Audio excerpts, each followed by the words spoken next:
Bonjour à vous, les amis de Jésus nous parle aujourd'hui. Nous sommes le 13 mai 2022. Je veux d'abord m'adresser à toutes les mamans et vous dire que j'ai prié pour vous cette semaine à l'occasion de la fête des mères, ce dimanche de la fête des mères.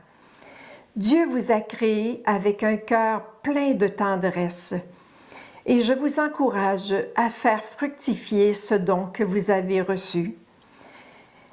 Et au nom de Jésus, je veux vous dire un bien grand merci, de tout cœur merci. Le Christ est ressuscité, il est vraiment ressuscité. J'ose espérer que la lumière du Christ continue de vous habiter en ce temps pascal, mais j'imagine que oui, puisque vous êtes là au rendez-vous ce matin. Dans la parole d'aujourd'hui, Jésus, à son dernier repas, dit à ses apôtres qu'il va partir. Mais notre Thomas ne file pas. Il fait un peu d'angoisse face à la séparation et il le partage. Tu nous dis, Jésus, que tu es le chemin, mais on ne sait même pas où tu vas. Écoutons cette parole de Dieu en Saint Jean. Jésus, le roi des rois, c'est Jésus, le bon pasteur. Alléluia, Alléluia, Alléluia, Alléluia, Amen. En ce temps-là, Jésus disait à ses disciples, « Que votre cœur ne soit pas bouleversé. Vous croyez en Dieu, croyez aussi en moi. Dans la maison de mon Père, il y a de nombreuses demeures. Sinon, vous aurais-je dit, je pars vous préparer une place? Quand je serai parti vous préparer une place, je reviendrai et je vous amènerai auprès de moi, afin que là où je suis, vous soyez vous aussi. Pour aller où je vais, vous savez le chemin. » Thomas lui dit, « Seigneur, nous ne savons même pas où tu vas. Comment pouvons-nous savoir le chemin? » Jésus lui répond, « Moi, je suis le chemin, la vérité et la vie. Personne ne va au Père sans passer par moi. » Acclamons cette parole de Dieu. C'est Jésus qui a vaincu la mort. C'est Jésus qui est assis à la droite de Dieu notre Père. Alléluia, Alléluia, Alléluia, Alléluia, Amen.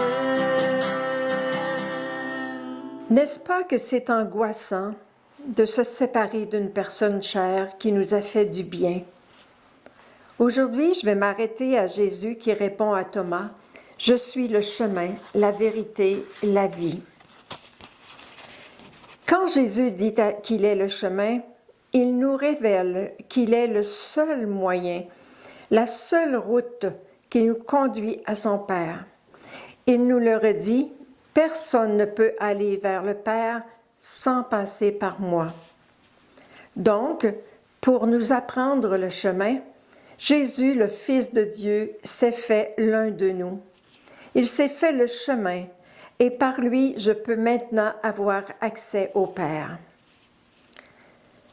Dans nos pays, nous connaissons les autoroutes rapides pour éviter les villages. Carlo Acutis, que plusieurs connaissent ou que la majorité connaît maintenant, une jeune de 15 ans, nous a dit que l'Eucharistie est l'autoroute vers le ciel. Ça, c'est vrai. Mais si on parle de relation, Jésus, au milieu de nous, n'a pas choisi la route de la facilité et du non-effort. Il est venu chez nous en empruntant les petites routes pour nous rencontrer, pour fraterniser. Donc, pour aller vers le Père, Jésus est le chemin du cœur, le chemin de la fraternité et de la rencontre avec nos semblables, le chemin du pardon. Voilà Jésus, le chemin qui nous ouvre à la deuxième affirmation, « Je suis la vérité ». Jésus est la parole fait chair. Il est la parole qui sort de la bouche de Dieu et qui s'est rendue jusqu'à nous. Cette parole est vérité, l'unique vérité, et porteuse d'un grand message. Ce grand message de vérité, c'est que le Père nous aime d'un amour infini, d'un amour sans limite. Nous, les humains, nous avons besoin de signes, nous avons besoin de voir. Ça fait partie de notre condition d'être limité, et ça, Dieu le sait.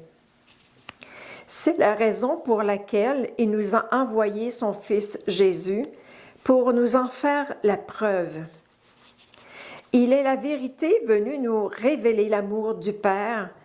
Voilà notre vrai héritage qui va durer éternellement, c'est-à-dire jusque dans l'éternité.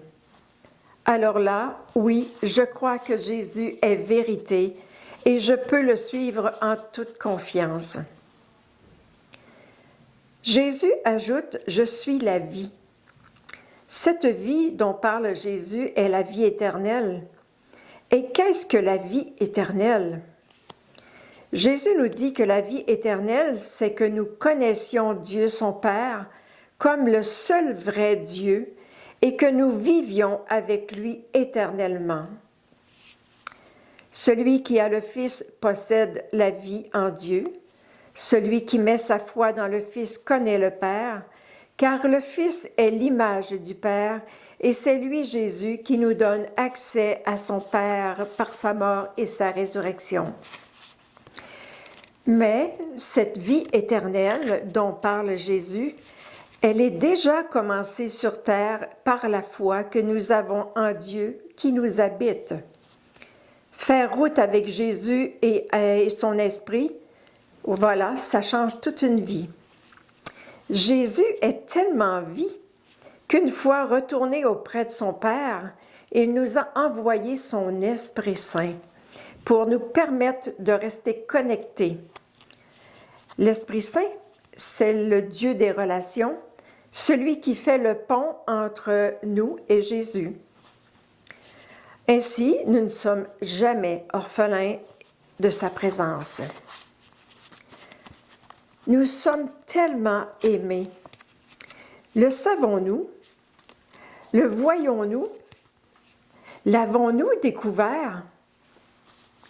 Si vous connaissez l'histoire de l'huître perlière, il faudrait peut-être aller voir sur Internet, c'est quoi l'histoire de l'huître perlière? C'est magnifique. C'est une poussière de sable qui devient une perle. Et ce qui est plus magnifique encore, c'est que cette poussière, c'est toi et c'est moi.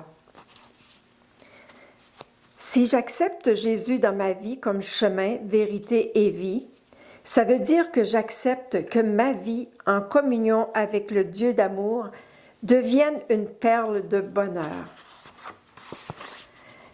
Dans nos rencontres de cellules d'évangélisation que plusieurs connaissent parmi vous, nous faisons l'expérience d'être attentive à la présence de Dieu dans notre vie au quotidien et du bonheur qui en découle. La vie en Dieu nous ouvre le cœur et nous donne un regard différent sur la vie, même au milieu des contrariétés et des épreuves qui sont inévitables dans la vie.